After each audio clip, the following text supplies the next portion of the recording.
A billionaire pressed for time, books an Uber, never expecting that the driver would be his ex-wife. But the real shock? The pale, feverish 7-year-old slumped in the back seat. What happens next will turn everything upside down.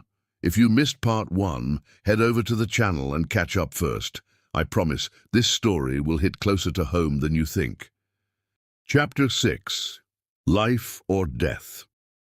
When everything you've ever built crumbles in a single moment, you discover what you're really made of. And sometimes the answer is more terrifying than losing everything you thought mattered. The monitors screamed their electronic warnings like banshees announcing the approach of death itself. Jules' small body convulsed on the hospital bed, his back arching as medical professionals swarmed around him with the controlled urgency of people who fought these battles every day but never got used to losing them. Chris Rose stood pressed against the wall, feeling more helpless than he had in boardrooms worth billions, watching his son fight for life while machines measured every heartbeat like drops of hope falling into an endless well. "Get me 2 milligrams of lorazepam," Dr. Martinez called out, her voice cutting through the chaos with surgical precision. She was younger than Chris had expected, maybe 40, with steady hands that moved with practiced confidence over Jules' convulsing form.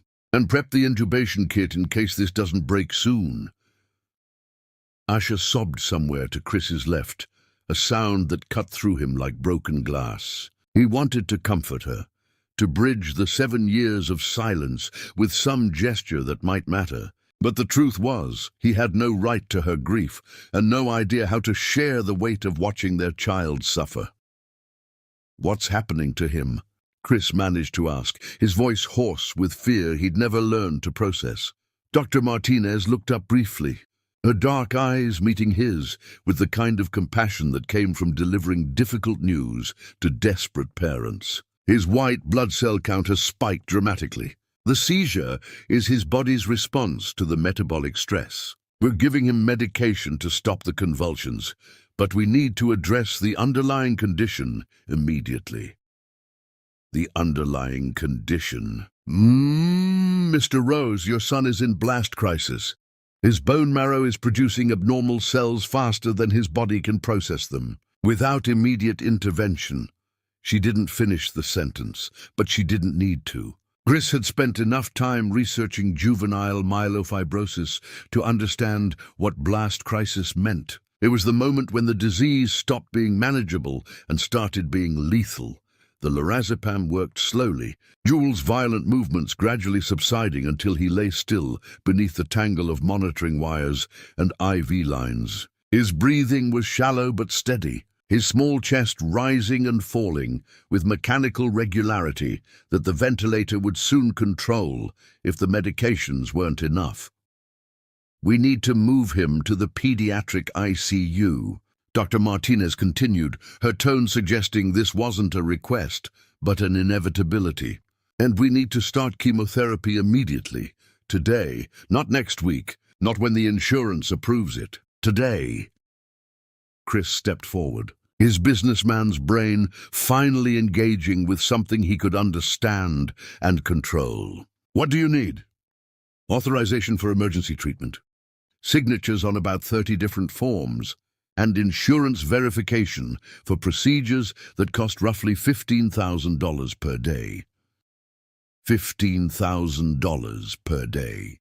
Chris had spent more than that on lunch meetings, had written checks for art pieces worth 10 times that amount without thinking twice. But watching Asha's face collapse as the numbers registered, seeing her calculate days and weeks and months of treatment against a bank account that probably held less than $1,000, he understood that money was both meaningless and the only thing that mattered.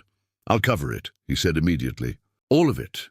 Dr. Martinez looked between Chris and Asha with the careful neutrality of someone who had witnessed too many family dramas played out in hospital corridors. "I'll need signatures from both parents, and I'll need them now. Every minute we delay increases the risk of permanent complications." Asha looked at Chris across their son's hospital bed, and for a moment the 7 years of anger and hurt fell away, leaving only 2 terrified parents who would do anything to save their child. She nodded once. a sharp jerk of her head that spoke of decisions made from desperation rather than forgiveness. The next 2 hours passed in a blur of paperwork, medical consultations, and the surreal experience of watching Jewel being transferred to the PICU like a small general being moved to the front lines of a war he hadn't chosen to fight. The pediatric intensive care unit existed in its own universe, a place where time moved differently and hope was measured in numbers on monitors and cc's of medication dripped into tiny veins. Chris found himself in the family consultation room with Dr. Martinez and a pediatric oncologist named Dr. Sarah Chen, whose kind eyes had probably delivered more bad news than any human should have to carry. Asha sat beside him, close enough to touch, but separated by a gulf of unresolved pain that made physical proximity feel like another form of torture. Jewel has primary myelofibrosis, Dr. Chen explained, her voice gentle but direct. It's rare in children, but not unheard of. The good news is that we caught it before irreversible organ damage occurred. The challenging news is that treatment will be intensive, prolonged, and expensive. She spread a series of charts and treatment protocols across the conference table like a general planning a campaign. Chris studied the documents with the same focus he'd once brought to merger agreements and acquisition targets. But the stakes here were infinitely higher than anything he'd faced in the business world. First phase is induction chemotherapy to reduce the abnormal cell count and restore normal blood production. This takes approximately 6 to 8 weeks in the hospital. The success rate is 85% for achieving remission. 85%. Chris had made billion-dollar decisions on worse odds, but those decisions hadn't involved his son's life hanging in the balance. Second phase is consolidation therapy, another 4 to 6 weeks of treatment to ensure the remission holds. Success rate for maintaining remission after consolidation is roughly 70%. 70%. Still good odds, still better than many of the gambles Chris had taken in his career. But when the stakes were Jewel's life, anything less than certainty felt like staring into an abyss. Third phase is maintenance therapy, which can last anywhere from 6 months to 2 years, depending on how he responds. During this period, he'll need regular monitoring, monthly treatments, and careful management of side effects. Asha spoke for the first time since they'd entered the room. What kind of side effects? Dr. Chen's expression grew more serious. Nausea, fatigue, increased susceptibility to infections, possible hearing loss, potential impact on growth and development. The medications are powerful, and Jewel's body will be under significant stress. But Mrs. Williams, the alternative to treatment is death, Asha finished quietly. The alternative is my son dies. Yes, Dr. Chen said simply. Without treatment, blast crisis is fatal within weeks to months. The room fell silent except for the distant sounds of medical equipment and muffled conversations from the hallway. Chris stared at the treatment protocol documents, trying to process the enormity of what lay ahead for all of them. Months of hospitalization, months of watching Jewel suffer through chemotherapy, months of uncertainty and fear and hope measured in blood counts and scan results. The total cost, Dr. Chen continued, will be approximately $400,000 for the complete treatment protocol. Insurance typically covers 60 to 80%, leaving patients responsible for $80,000 to $160,000 out of pocket. $160,000. Chris had spent more on his car, had paid more for single paintings that hung in his penthouse apartment. But for Asha, $160,000 represented years of wages, decades of debt, a financial burden that would follow her for the rest of her life. I'll handle the costs, Chris said, his voice steady despite the emotional earthquake happening in his chest. All of them. Insurance, co-pays, medications, everything. Dr. Chen nodded professionally, but Chris caught the slight relief in her expression. She'd probably had too many conversations with parents who couldn't afford to save their children's lives. Too many cases where economics determined medical outcomes. There's one more thing, Dr. Chen added.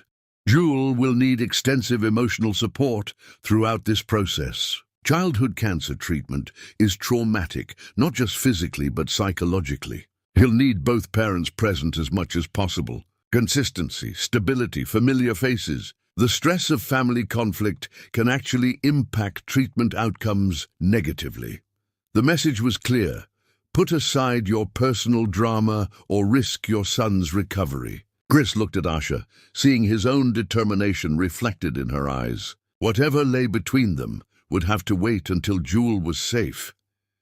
"We can do that," Asha said quietly. "We can be what he needs us to be." Dr. Chen smiled for the first time since they'd entered the room. "Good, because Jewel is going to need both of you fighting for him. This isn't a battle anyone should face alone."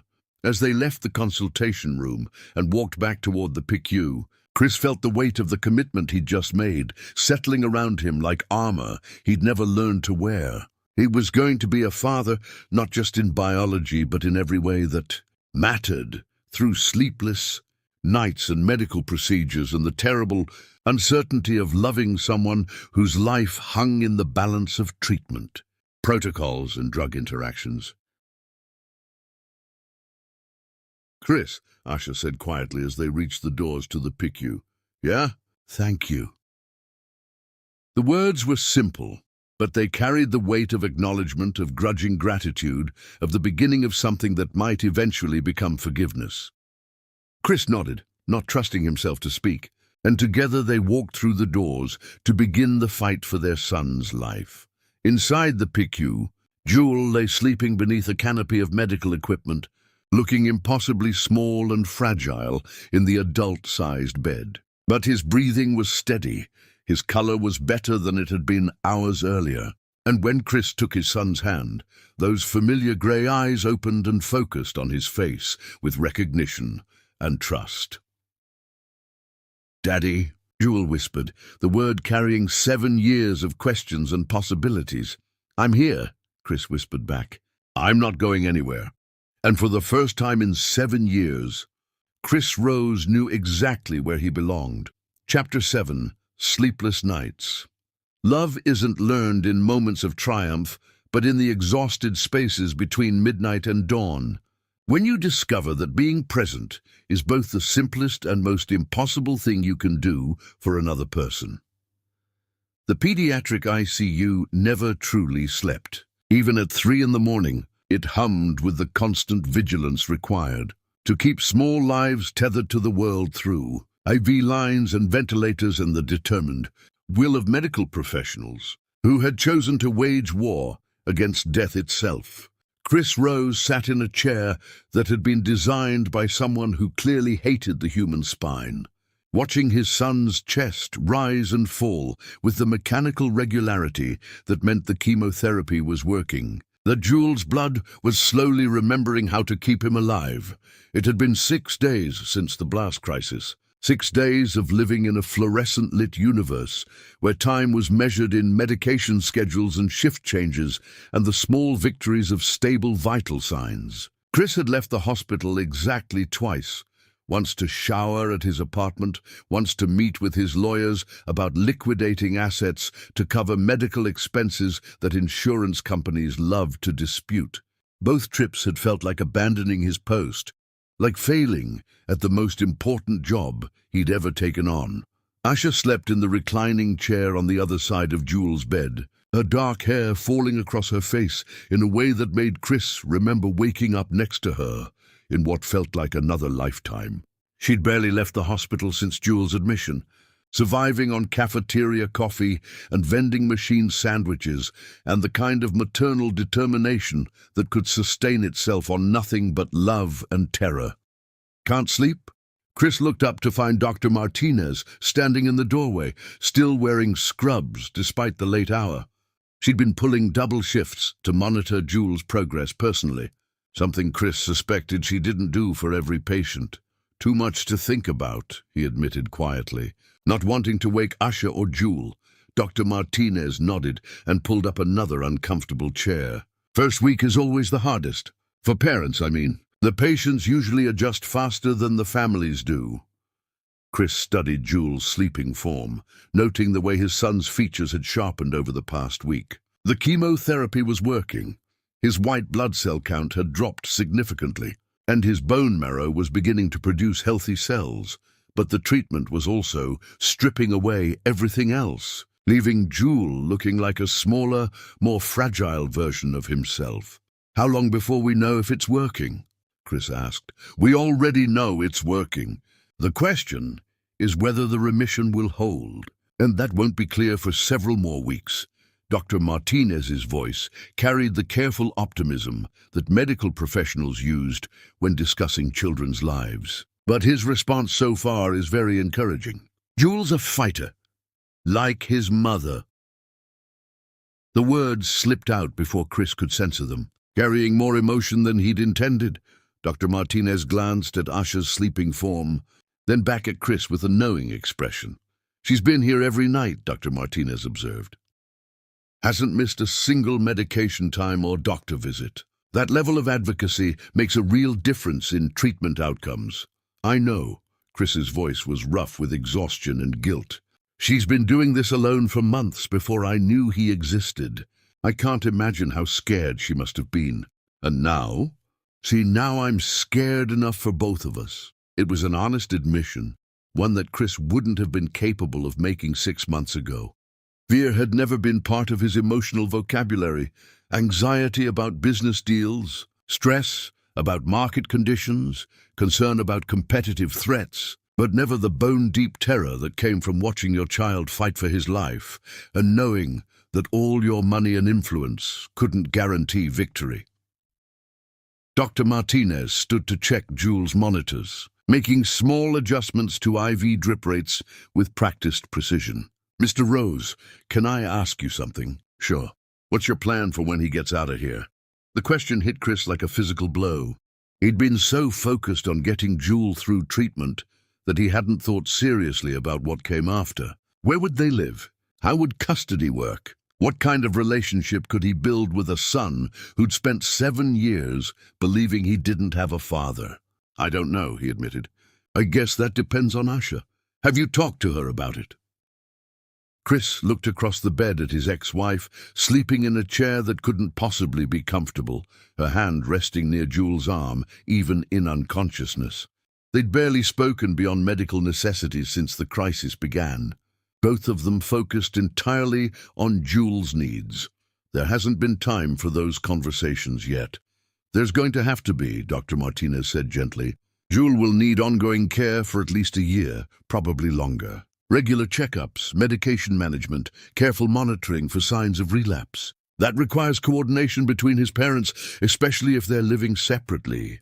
The implications of her words settled over Chris like a weight. This wasn't just about paying for treatment or showing up for hospital visits. This was about fundamentally restructuring his life around the needs of a child he barely knew, a child whose mother had every reason to keep him at arm's length. "Daddy." Both adults turned to find Jules' gray eyes open, focused but cloudy from medication. Chris was beside the bed instantly, taking his son's small hand with a gentleness he'd never known he possessed. "Hey, buddy, how are you feeling?" "Thirsty," Jules whispered, his voice hoarse from the breathing tube that had been removed 2 days earlier. Dr. Martinez handed Chris a small cup of ice chips. "Small pieces, and let them melt on his tongue. His throat is still irritated from the intubation." Chris fed his son ice chips with the careful attention he'd once reserved for multi-million-dollar negotiations, watching Jules' face for signs of discomfort or relief. It was such a simple thing, helping someone drink water, but it felt more important than anything he'd ever done in a boardroom. "Where's Mama?" Jules asked between ice chips. "She's sleeping right here," Chris assured him, pointing to Asha's chair. "She's been here every night taking care of you." Jules nodded, as if this was exactly what he'd expected. "She always stays when I'm scared." The casual reference to previous scares, other hospitals, other nights of fear and uncertainty, reminded Chris of how much of his son's life he'd missed. 7 years of scraped knees and bad dreams and childhood illnesses that Asha had handled alone while Chris built his fortune and nursed his wounded pride. "Are you scared now?" Chris asked gently. Jewel considered the question with the seriousness he brought to most conversations. "A little. The medicine makes me feel weird, and some of the tests hurt. That's okay. Being scared is normal when you're going through something like this." "Are you scared, Daddy?" The question hit Chris with unexpected force. In his business life, admitting fear was tantamount to showing weakness, inviting attack from competitors and employees who smelled blood in the water. But looking into his son's eyes that trusted him to be honest, Chris found himself telling the truth. "Yeah, buddy. I'm scared too." "About what?" Chris glanced at Asha, still sleeping peacefully despite their quiet conversation. "How do you explain to a 7-year-old that you're terrified of being a father, of making the same mistakes your own father made, of loving someone so much that losing them would destroy everything you thought you were?" "I'm scared that I don't know how to take care of you the way your mama does," Chris said finally. "She's been your parent your whole life, and I'm just learning." Jewel absorbed this confession with the philosophical acceptance that children often brought to adult anxieties. "You could ask her to teach you." The suggestion was so simple, so obviously logical, that Chris almost laughed. Out of the mouths of babes, as his grandmother used to say.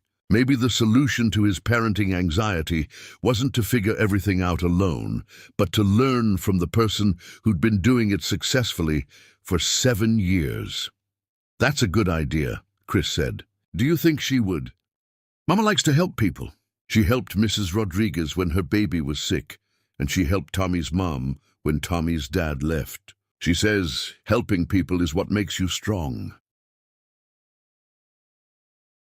Chris filed this information away, another piece of the puzzle that was understanding who Asha had become during their years apart. The woman he'd married had been ambitious, focused on her career in marketing, not particularly maternal or community-minded. The woman sleeping in the hospital chair was apparently someone who helped neighbors with sick children and abandoned mothers, someone who'd learned that strength came from giving rather than taking. "Jewel," Chris said carefully, "would you like it if I spent more time with you? After you get better, I mean. Maybe we could do things together sometimes. Like what kind of things?" It was a fair question. Chris tried to imagine activities that a 7-year-old might enjoy that didn't involve business dinners or golf courses or any of the other pursuits that filled his current life. "I don't know yet." "What do you like to do?" "I like to read. And I like to build things with blocks. And I like to go to the park.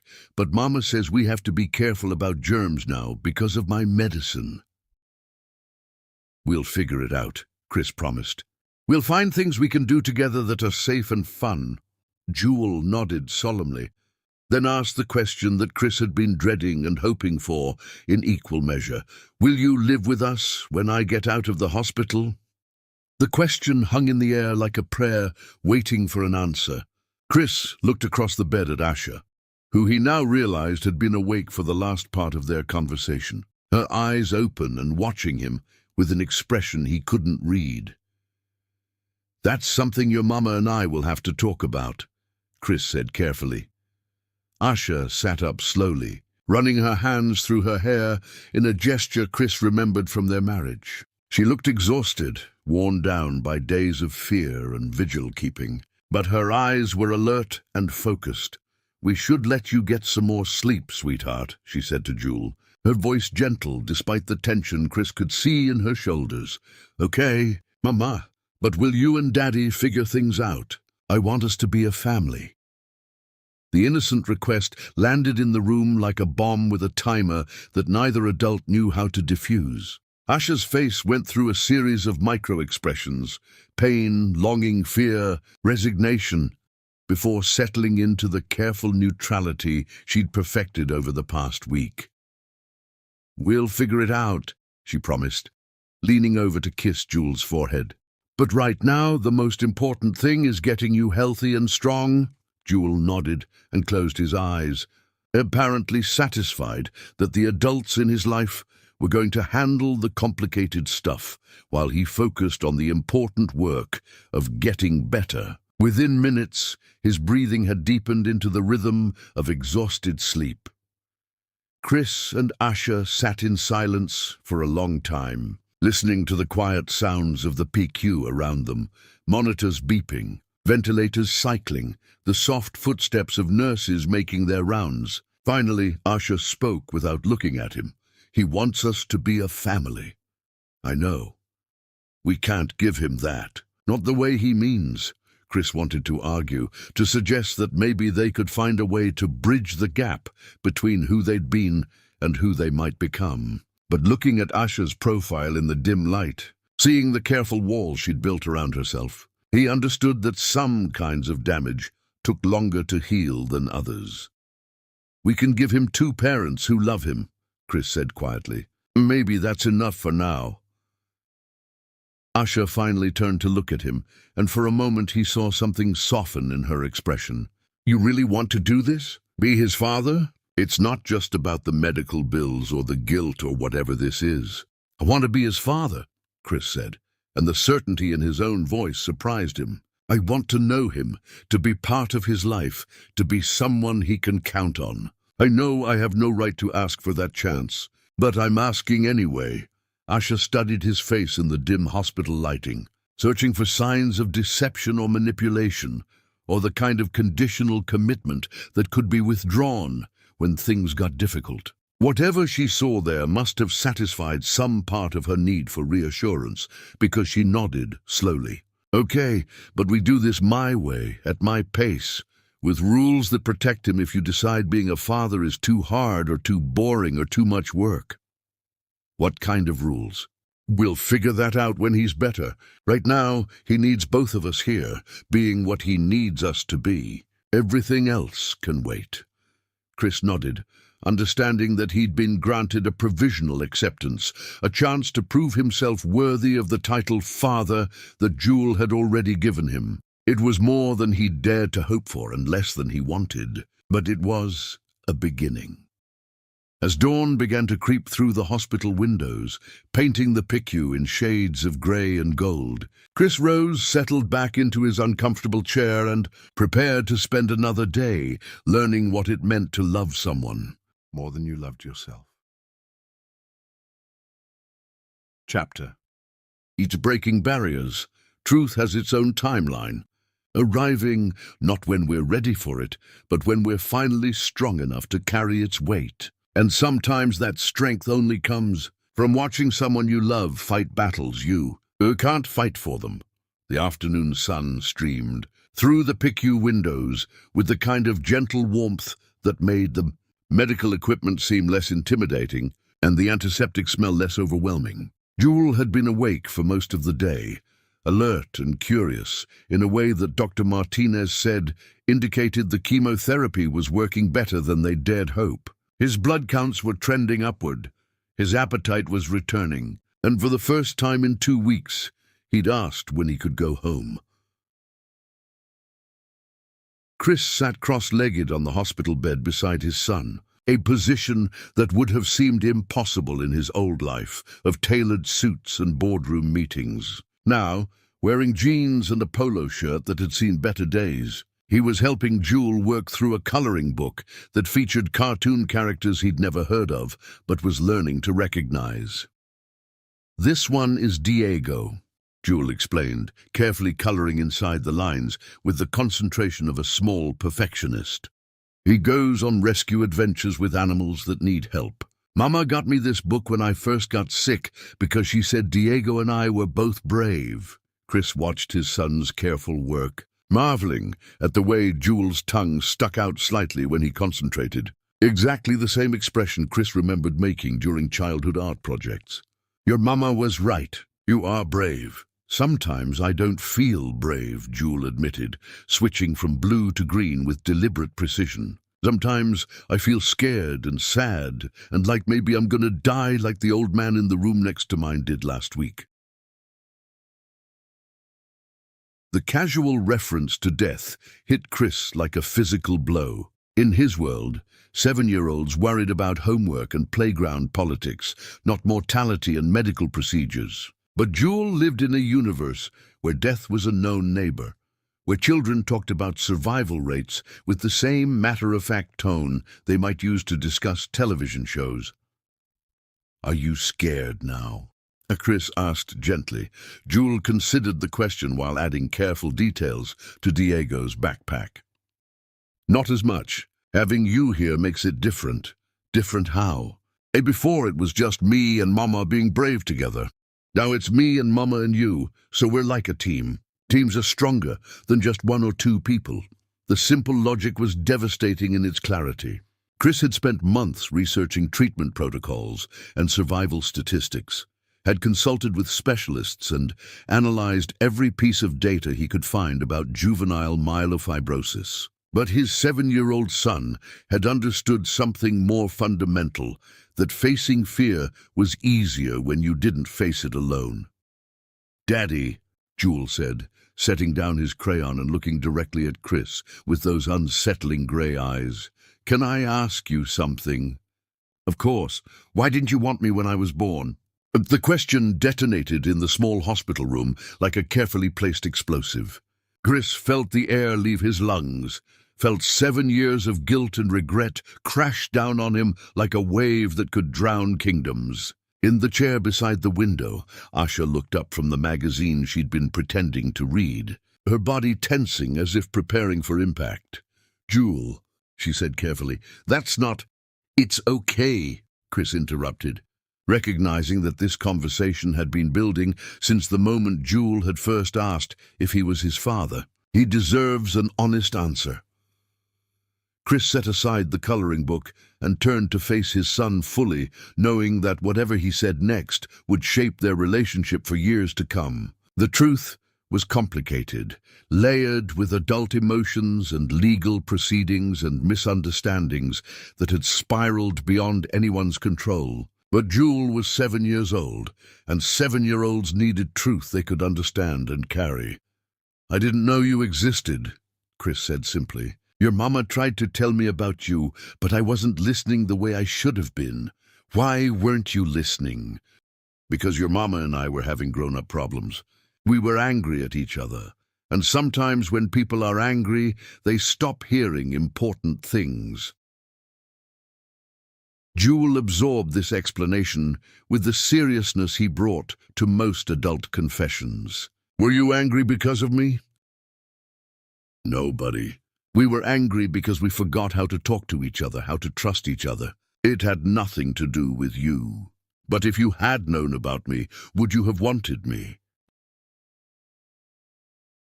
The question hung in the air like a judgment waiting to be rendered. Chris was aware of Asha watching him, of nurses moving quietly in the hallway outside, of monitors measuring his son's vital signs while they discussed the fundamental questions of love and abandonment and second chances. "Yes," Chris said, his voice steady despite the emotion threatening to overwhelm him. "If I had known about you, I would have wanted you more than anything in the world. I would have been there when you were born. I would have learned to change diapers and make bottles and read you bedtime stories. I would have been your daddy from the very beginning." "Are you sure?" "I'm sure." Jewel nodded as if Chris had passed some kind of test that only children knew how to administer. "Good, because I always wanted a daddy and now I have one. And I want to make sure you're not going to leave again." "I'm not leaving," Chris promised. The words carrying the weight of an oath, sworn before witnesses who mattered more than any judge or jury. "Even when you get out of the hospital and go home with your mama, I'm not leaving. I'm going to be part of your life for as long as you want me to be." "Forever?" "Forever."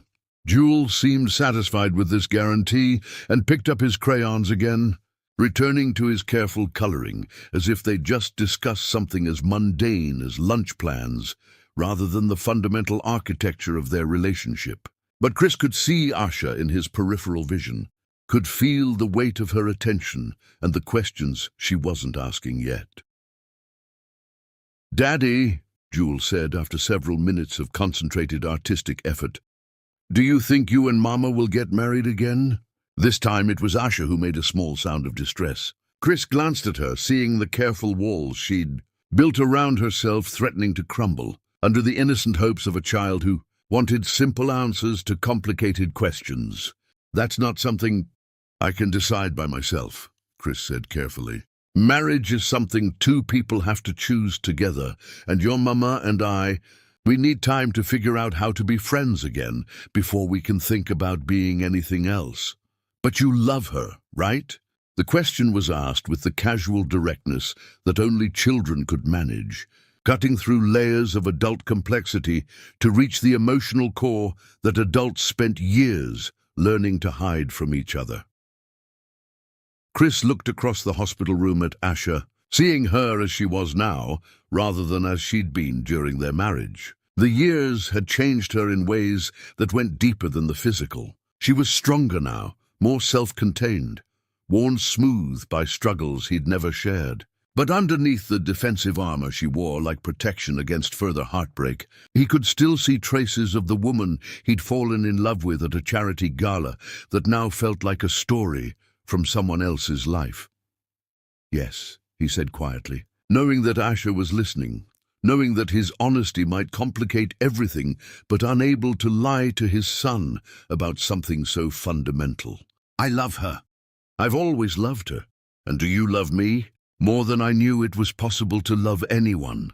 Then why can't we all live together and be a family? The innocent question contained multitudes of pain and hope, and the kind of simple logic that adults spent lifetimes learning to complicate. Chris felt tears prick at his eyes, overwhelmed by the depth of his son's need and his own inability to provide the easy answers that would make everything better.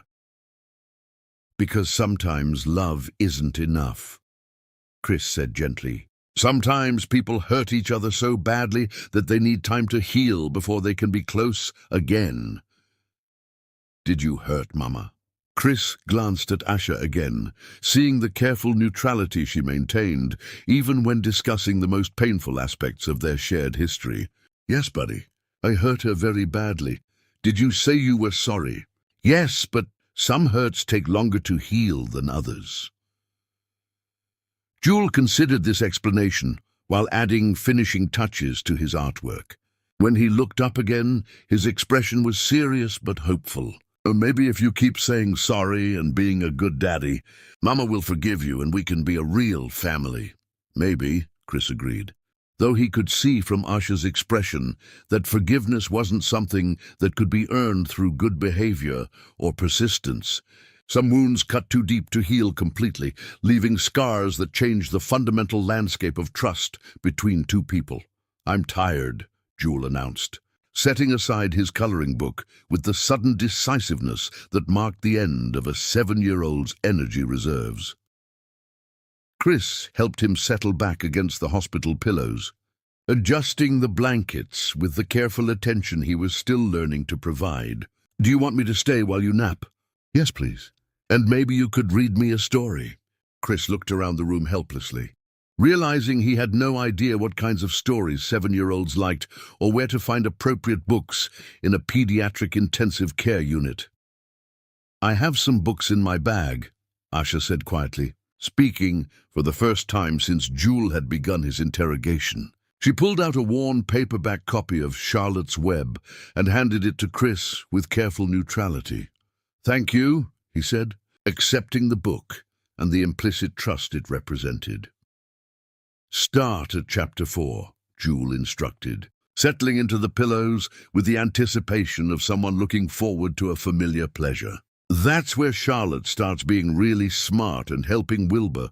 Chris opened to chapter 4 and began reading aloud, his voice filling the quiet hospital room with stories of friendship and sacrifice and the kind of love that transformed ordinary farmyard animals into heroes. As he read, he was aware of Asha listening from her chair by the window, aware of Jewel's breathing gradually deepening into the rhythm of approaching sleep. When his son was finally unconscious, Chris set the book aside and looked across the room at his ex-wife. For the first time in weeks, they were alone together with their son, safe and stable, free to have the conversations they'd been avoiding while focused on medical crises and survival. "He loves you," Asha said quietly. "I love him too. I can see that. It's not something you can fake with children. They know the difference between real attention and people just going through the motions."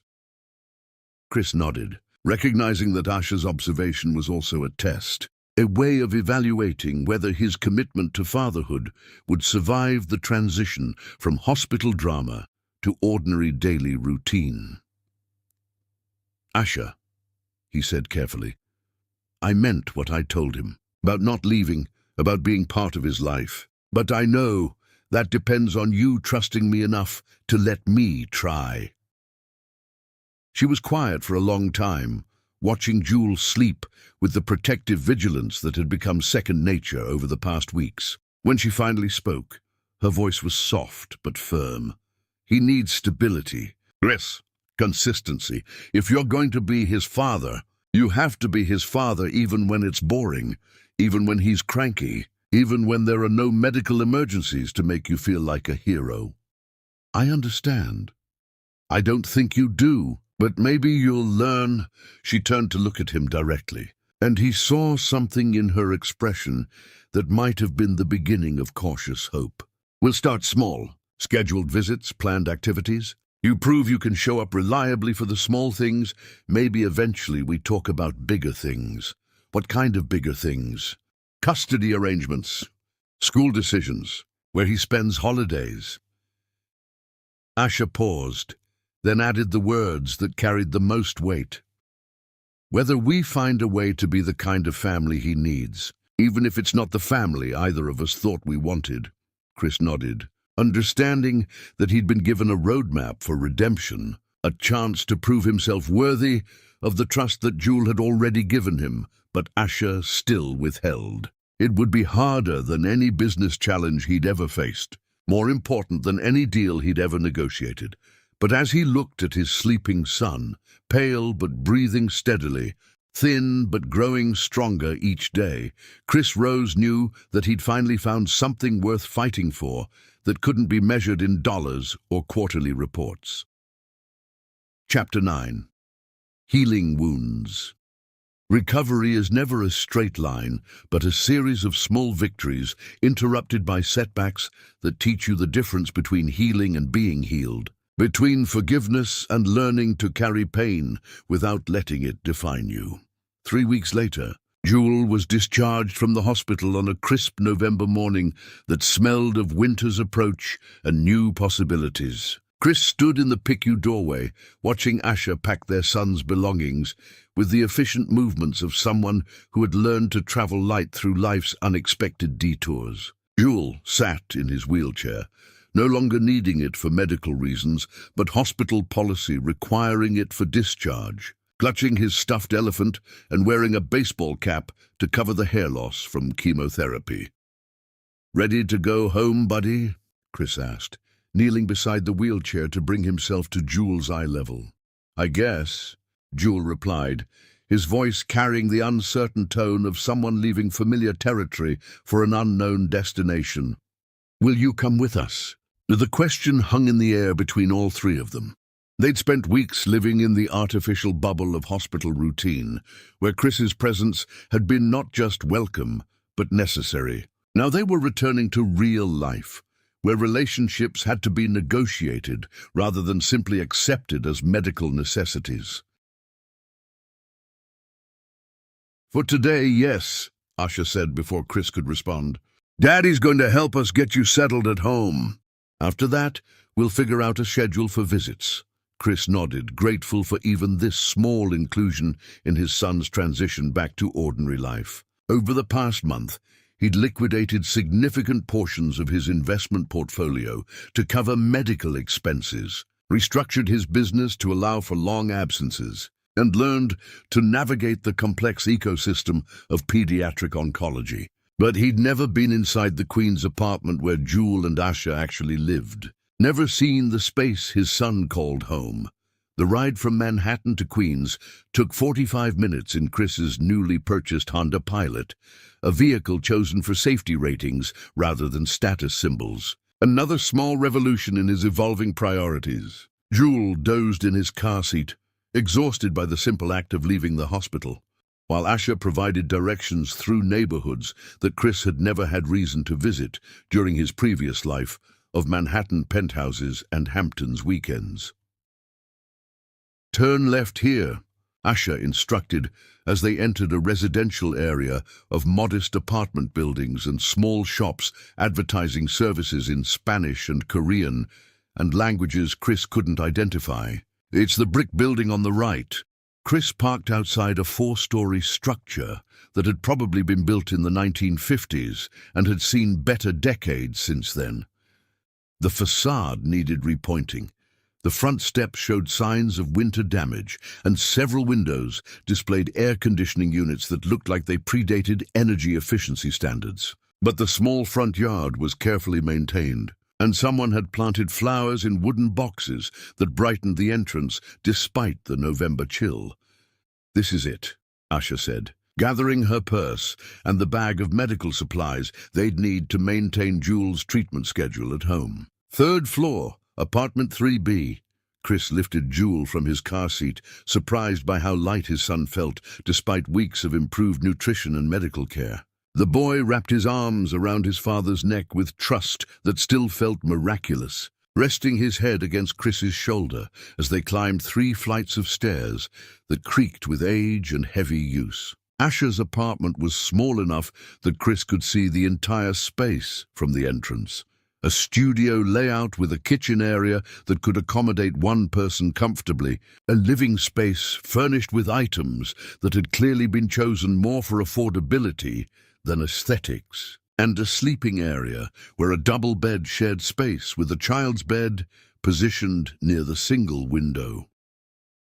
But the space was clean, organized and filled with evidence of the life Asha and Jewel had built together.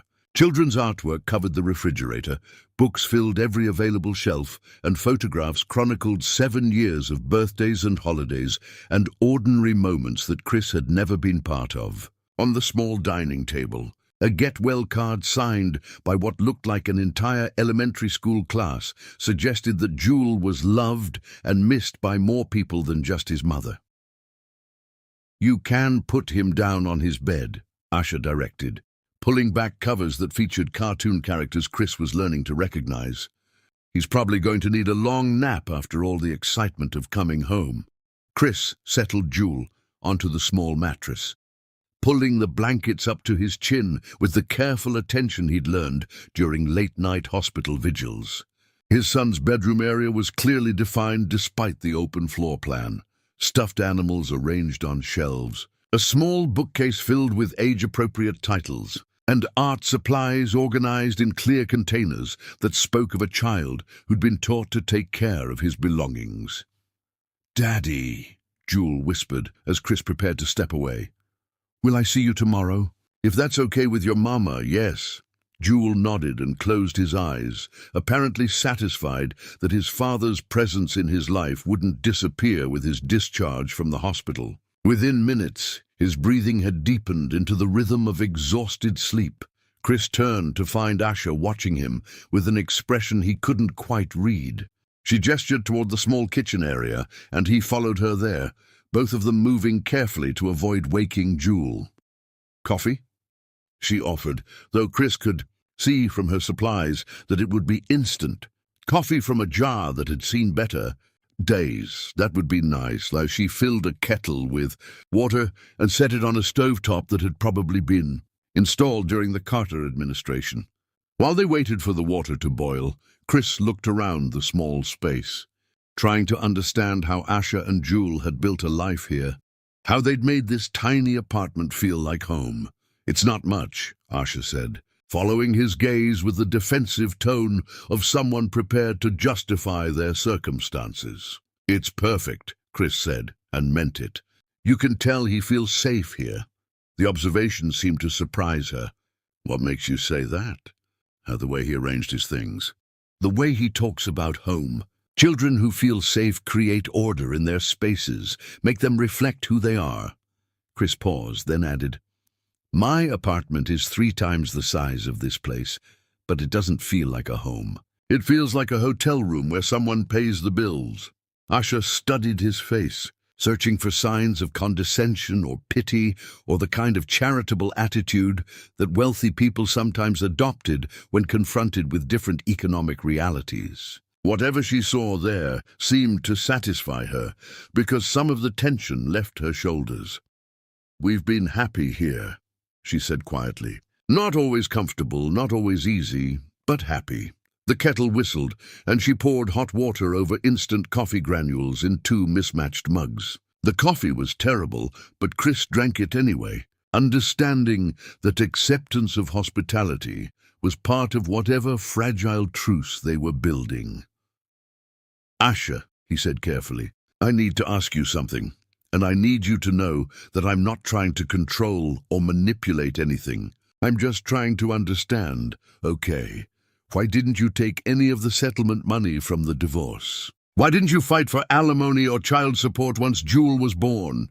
The questions had been building in his mind since he'd reviewed the divorce paperwork weeks earlier. Asha had been entitled to significant financial support, both as his ex-wife and as the mother of his child. Instead, she'd signed documents that left her with nothing but her freedom and walked away from millions of dollars that could have made Jewel's childhood completely different. Asha was quiet for a long time, cradling her coffee mug like it was providing warmth for more than just her hands. When she finally spoke, her voice was soft but firm. "Because I didn't want your money to be the reason you came back to us, if you ever came back at all. I didn't want Jewel growing up thinking that love could be bought or that relationships were about financial obligation rather than genuine caring." "But the medical bills, the apartment, his education, were my responsibility," Asha interrupted. "I chose to have him. I chose to raise him alone. I chose to live with the consequences of those decisions. Even when those consequences meant he couldn't get the best medical care." Asha flinched as if he'd slapped her. "Do you think I haven't tortured myself with that question every single day since he got sick? Do you think I haven't wondered if my pride cost him months or years of proper treatment?" Chris set down his coffee mug and moved closer, not touching her, but close enough that she could see the sincerity in his expression. "I think you made the best decisions you could with the information you had. I think you raised an incredible kid under circumstances that would have destroyed most people. I think you're the strongest person I've ever known." Tears gathered in Asha's eyes, but she blinked them back with the practiced control of someone who'd learned not to cry in front of her child. "He asked me once why other kids had daddies and he didn't. He was 5 years old, and he asked me if there was something wrong with him that made his daddy not want him." The words hit Chris like physical blows, each one adding to the weight of guilt and regret he carried. "What did you tell him?" "I told him that sometimes adults make mistakes that hurt people they love, and that his daddy not being there wasn't because of anything wrong with Jewel, but because of grown-up problems that had nothing to do with him." Asha wiped her eyes with the back of her hand. "I told him that he was perfect and loved, and that someday, if we were very lucky, his daddy might figure out how to fix his mistakes. And now? Now I'm watching you try to figure it out. I'm watching you learn to be present, to show up consistently, to put his needs ahead of your own comfort or convenience." Asha looked at him directly, and Chris saw something in her expression that might have been the beginning of forgiveness. "I'm watching you become the father I always hoped you might be." They stood in the small kitchen area, separated by 3 feet of space and 7 years of hurt, listening to Jewel's steady breathing from across the studio apartment. Outside, the sounds of the neighborhood filtered through thin walls, children playing in the courtyard, mothers calling them in for dinner, the ordinary symphony of families living their lives in close proximity to each other. "I want to be part of this," Chris said quietly. "Not just the medical appointments and scheduled visits, but the ordinary stuff too. Homework help and bedtime stories and grocery shopping and all the boring, everyday things that make up a real relationship with him. That's going to mean changes for you. Your lifestyle, your priorities, your schedule. Being a parent isn't something you can do part-time when it's convenient. I know. I've already started making changes. Asha raised an eyebrow. What kind of changes? I sold the penthouse. I'm looking for something closer to here, somewhere with a yard where Jewel can play when he's feeling stronger. I restructured my business partnerships to allow for more flexibility. I hired a full-time manager so I can be available for school events and doctor appointments and whatever else comes up. The revelations seemed to surprise her. You sold your penthouse? It was just a place to sleep between business meetings. He gestured around the small apartment. This is where my family lives. The word family hung in the air between them, loaded with possibilities and complications, and hopes that neither of them quite knew how to name. Asha studied his face as if she were trying to read a language she'd forgotten how to speak. We're not a family yet, she said carefully. We're two people trying to figure out how to raise a child together without damaging him in the process. But we could be, Chris said. Maybe not the family we were before, maybe not the family Jewel imagines when he asks us to get married again, but some kind of family, some kind of partnership that puts his needs first. From his bed across the room, Jewel stirred in his sleep, making the small sounds that meant he was dreaming. Both adults turned to look at him instinctively, their shared concern transcending whatever personal issues lay between them. He's everything to me, Asha said softly. If you hurt him, if you disappoint him, if you decide being a father is too hard and you walk away again... I won't, Chris promised. I can't promise I'll be perfect at this, and I can't promise I won't make mistakes, but I can promise I won't walk away. Not from him, and not from whatever this is between us. Asha nodded slowly, and Chris could see her making a decision that would change all their lives. Okay, we'll try. But we do this slowly, carefully, with rules that protect him if things go wrong. What kind of rules? Scheduled visits that you keep religiously.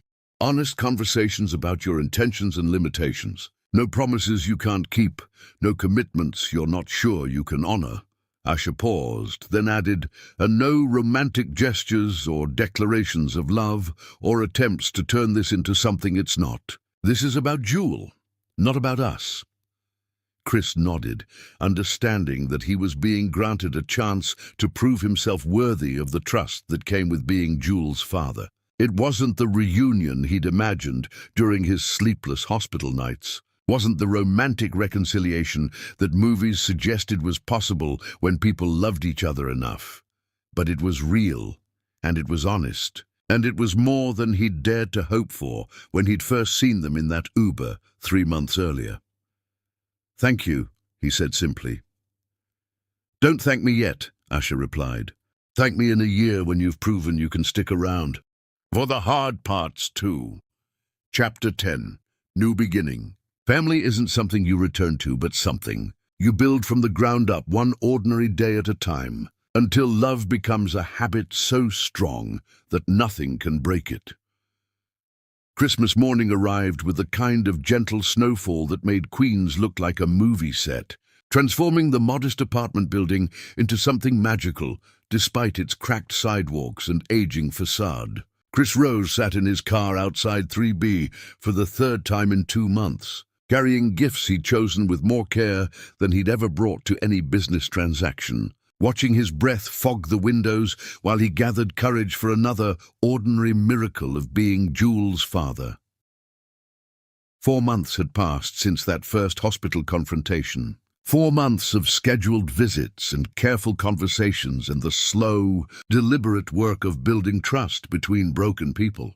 Jewel was in remission now, his latest blood tests showing normal counts that made doctors smile and parents cry with relief. His hair was growing back in soft curls that Asha insisted came from her side of the family, and his energy had returned enough for playground visits and homework battles and all the beautiful, exhausting normalcy of parenting a healthy 7-year-old, Chris had kept his promises. Weekly visits had become twice weekly, then 3 times a week.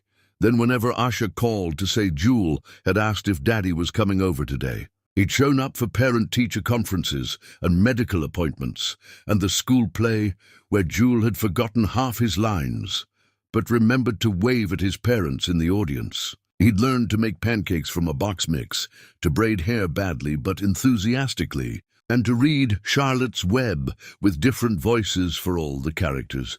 More importantly, he'd learned to stay when things got difficult, when Jewel had nightmares about dying, when Asha caught the flu and needed help managing their son's medication schedule, when the laundry machine broke and Chris spent a Saturday evening at the laundromat, teaching Jewel to separate colors while other families did their weekly washing around them.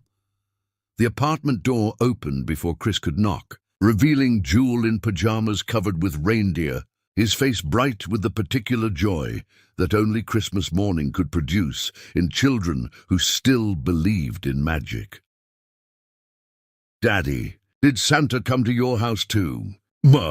He did," Chris confirmed, lifting his son for the hug that had become their standard greeting. "But I told him all my best presents were probably going to be at your house. Mama's making pancakes. The good kind from the box, not the weird, healthy ones she tried last week." Chris carried Jewel into the warm apartment, which had been transformed by decorations that clearly represented weeks of preparation. A small tree stood in the corner, decorated with handmade ornaments and lights that had probably seen better years, but still cast everything in golden warmth. Stockings hung from the kitchen window, and construction paper snowflakes covered every available surface. "Merry Christmas," Asha called from the kitchen area, turning from the stove with a smile that reached her eyes for the first time since Chris had known her. She wore an apron over pajamas that matched Jewel's, her hair pulled back in a messy bun that somehow made her look younger than she had in the hospital months earlier. "Merry Christmas," Chris replied, setting Jewel down and handing Asha a gift bag that contained coffee, real coffee, the kind that didn't come from a jar, and the special pancake mix that Jewel had mentioned liking during one of their grocery store expeditions.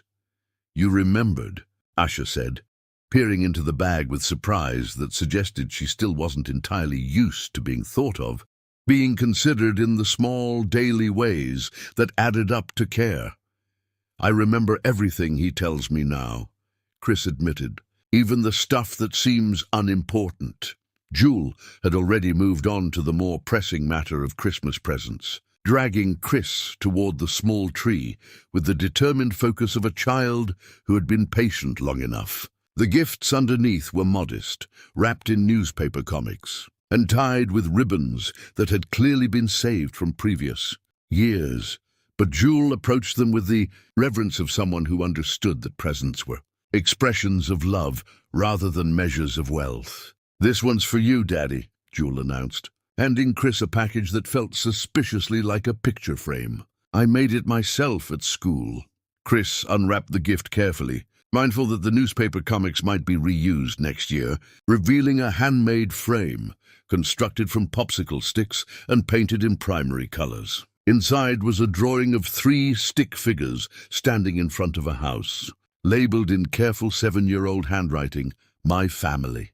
"That's you," Jewel explained, pointing to the tallest figure, "and that's Mama and that's me, and that's our house where we all live together." The drawing hit Chris with unexpected force. In Jewel's imagined world, they were a complete family unit, living under the same roof, facing the same direction, with smiles drawn in careful crayon strokes. It was the vision of a child who understood love, but not complexity, who saw solutions where adults saw obstacles. "It's perfect," Chris said, his voice rougher than he'd intended. "I'm going to hang this in my office so everyone can see my family." "Your new office or your old office?" Jewel asked with the kind of attention to detail that made Chris realize his son had been listening more carefully to adult conversations than anyone had given him credit for. "My new office. The one that's only 10 minutes away from here instead of an hour." This was news to Asha, who looked up from the pancakes with surprise. Over the past month, Chris had made a series of quiet changes to his life, restructuring his business to allow for the kind of presence that fatherhood required. He'd opened a smaller office in Queens, hired partners to handle the Manhattan operations, and begun the slow process of building a life that revolved around school schedules and bedtime routines rather than board meetings and quarterly reports. "You moved your office?" Asha asked.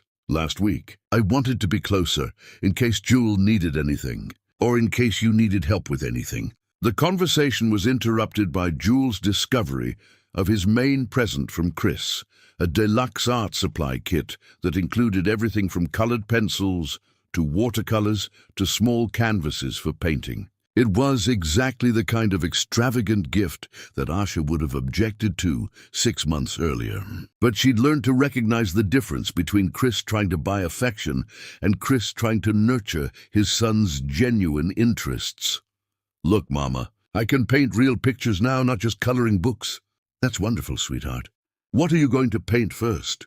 Jewel considered this question with the seriousness he brought to all artistic decisions. "I think I'll paint our new house. The one where we all live together like in my drawing." The casual reference to their imagined, shared living situation hung in the air like a wish, waiting to be granted or gently redirected. Chris and Asha exchanged glances over their son's head, an entire conversation happening in the space of a few seconds. They'd talked about living arrangements several times over the past months, practical discussions about custody schedules and overnight visits, and how to manage Jewel's need for stability with the reality of his parents' separate lives. Chris had been careful not to push, understanding that trust rebuilt slowly and couldn't be rushed by convenience or good intentions. But lately, the separate living situation had started to feel more like an obstacle than a necessity. Chris spent most evenings at the Queen's apartment anyway, helping with homework and bedtime routines before driving back to his empty house in Manhattan. Jewel asked regularly when Daddy was going to sleep over like other kids' daddies did, and Asha had started including Chris in decisions that went beyond medical appointments, school enrollment, summer camp applications, the kind of long-term planning that suggested she was beginning to see him as a permanent fixture in their lives.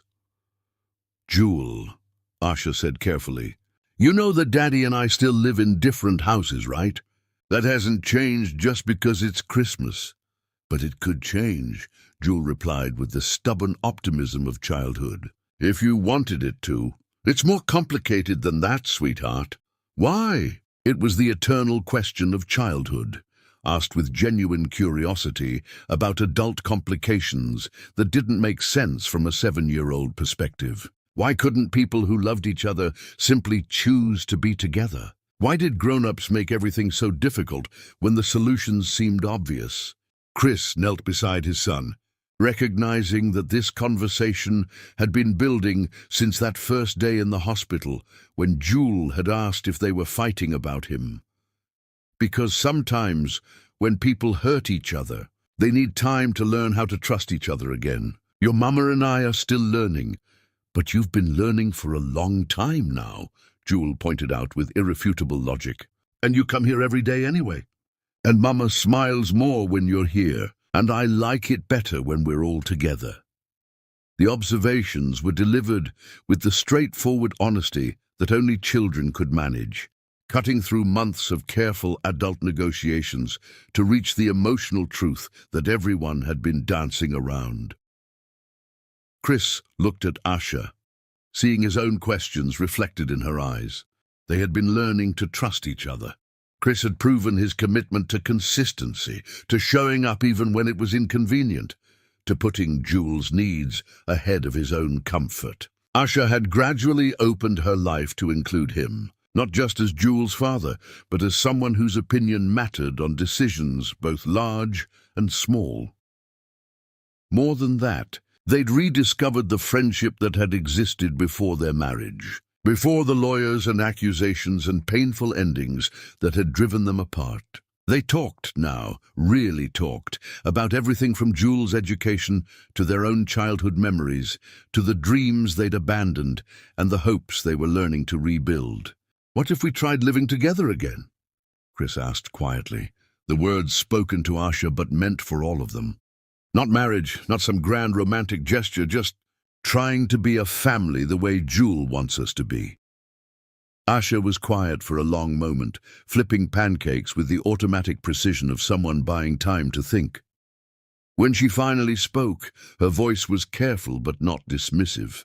"What would that look like?" "Practically, I mean, I don't know yet. Maybe I sell my place and find something bigger for all of us. Maybe we start with me sleeping on the couch sometimes and see how it feels. Maybe we figure it out as we go, the same way we've figured out everything else. And if it doesn't work, if we drive each other crazy or fall back into old patterns or realize that we're better as co-parents than as roommates, then we figure something else out. But we do it honestly, and we do it together. And we make sure Jules knows that our relationship with him doesn't depend on our relationship with each other." Jules had been following this conversation with the intense focus of someone who understood that important decisions were being made about his life. Now he looked between his parents with hope and anxiety in equal measure. "Does this mean you're going to try?" he asked. Chris looked at Asha, letting her make the decision that would shape all their futures. He'd learned enough about trust over the past months to know that pushing would only damage the fragile foundation they'd built together. Asha set down her spatula and walked over to where Chris and Jules were sitting by the Christmas tree. She knelt beside them, completing a small circle that felt like the beginning of something larger. "We can try," she said simply, "but it has to be different this time. We have to be different people than we were before." "We are different," Chris said with certainty. "We're parents now. We're people who know what matters." "And what matters?" Asha asked, though her expression suggested she already knew the answer.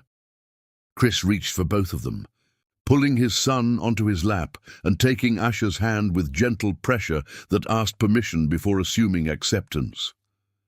"This," he said simply. "This matters. Us here, trying to build something worth keeping." Jules wrapped his arms around both parents with the kind of fierce joy that only children could express, and for a moment, the small Queen's apartment felt larger than any penthouse Chris had ever owned. Outside, snow continued to fall on the city, covering old scars with pristine white promises. Inside, 3 people who had found each other again sat beside a small tree decorated with hope and homemade ornaments, learning that love wasn't something you fell into, but something you chose to build, one ordinary day at a time, until it became strong enough to weather any storm that tried to tear it down. "Merry Christmas, Daddy," Jules whispered against Chris's shoulder. "Merry Christmas, buddy. Merry Christmas to all of us." And in that moment, Chris Rose finally understood what he'd been searching for his entire life. Not a perfect family, but a real one, built on forgiveness and second chances, and the kind of love that chooses to stay even when staying is hard. The greatest love story ever told wasn't about people who never made mistakes, but about people who learned to make better choices one day at a time, until those choices became the foundation for something unbreakable. Their story was just beginning,